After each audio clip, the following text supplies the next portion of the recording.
Howdy y'all, Ron in Vancouver, Washington. This is my 97 Ford Escort. Ford Escort, see, if you hear a little clicking sound,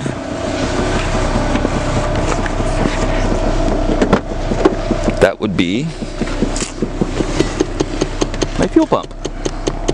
There she be. Now the existing fuel pump is, I guess I don't have any zoom. No. The existing fuel pump is the one down in the tank with those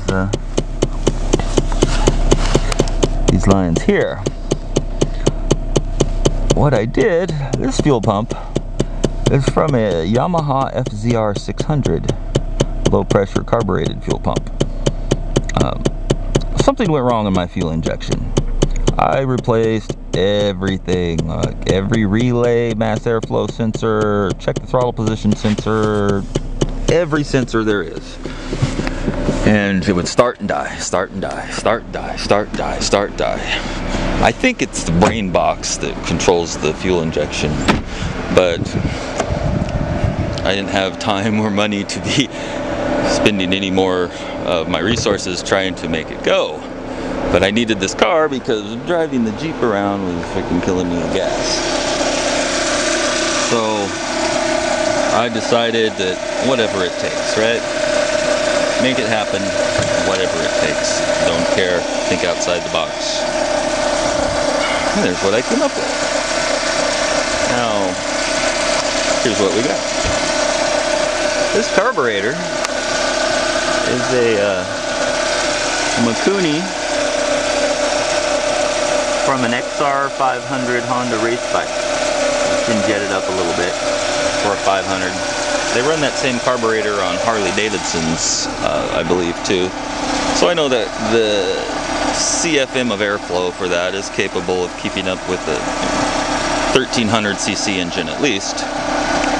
And the single cylinder pull is made for a 500 race bike, so a hopped up 500 would be fine also. This is a 1.9 liter, which is 500 cc's approximately per cylinder. Oh, check out this hero. What a fucking hero. He's protecting your future, you see.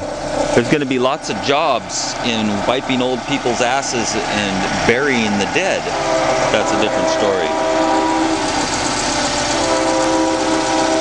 So, what do we got? Put this plastic here to plug off the vacuum. This controls the idle via a vacuum leak in the original setup. Plugged it off. That plastic is just plugging off the port so that air can't go through. I also disconnected the EGR. That's just circled back around. It just so happens that the air tube to the mass airflow sensor was the same size around as the air horn on the carburetor. So, with a small rubber grommet and a strap, this carburetor is strapped into the intake of the throttle body for the original fuel injection that wouldn't cooperate. And then the cable ran over here and clamped to the back of the head, is clocked with the original throttle body, because at first I was going to pin the throttle body open and just use the carburetor, but that would throw all the sensors out of whack because it would think the throttle was wide open, or I'd have to disconnect the TPS, and then that would also give it an error.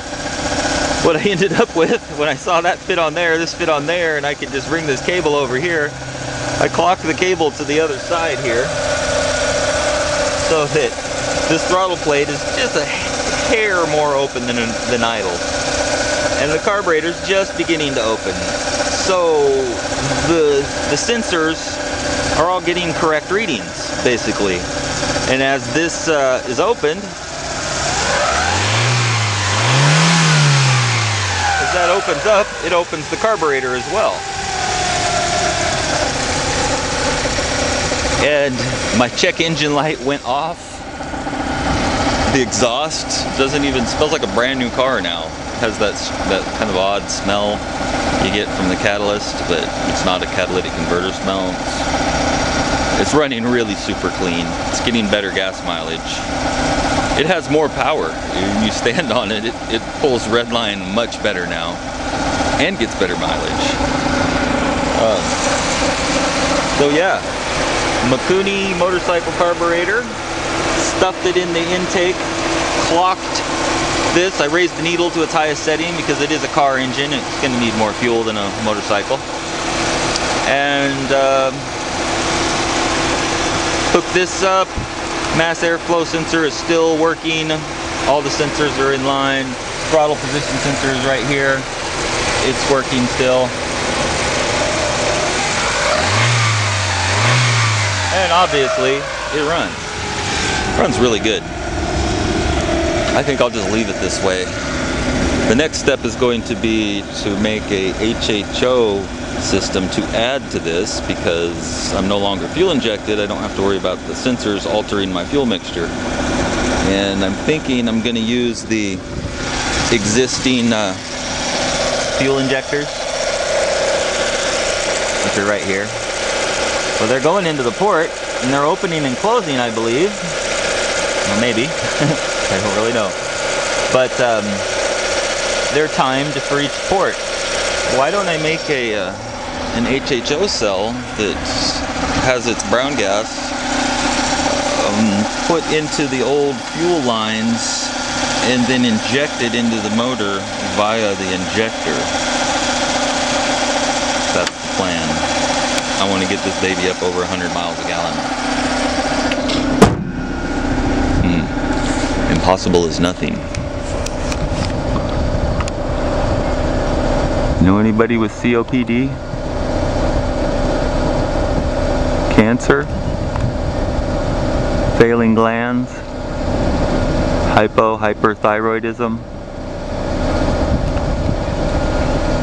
Is there anybody you care about? Well, tell them goodbye now. Bye.